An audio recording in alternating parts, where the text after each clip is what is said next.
Hey guys, welcome back, and for this video I'm going to show you how to change name of Bluetooth devices on iPhone.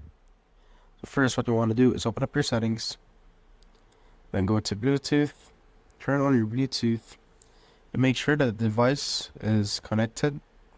So let's say you just need to connect your AirPods, so this is the name of my AirPods right now.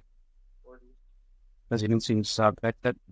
You need to make sure that it's connected so that you can change the name. Once it's connected, just tap on the blue icon right there. On the right side of the connected word. Then here, tap on the, now you can change it. Let's say, Mounty earpods. Done. Just go back, as you can see, it's now changed. And that's easy for you guys to be able to bounce to the book. So if you'd like to know or subscribe because they're not very sure people. See you on the next one.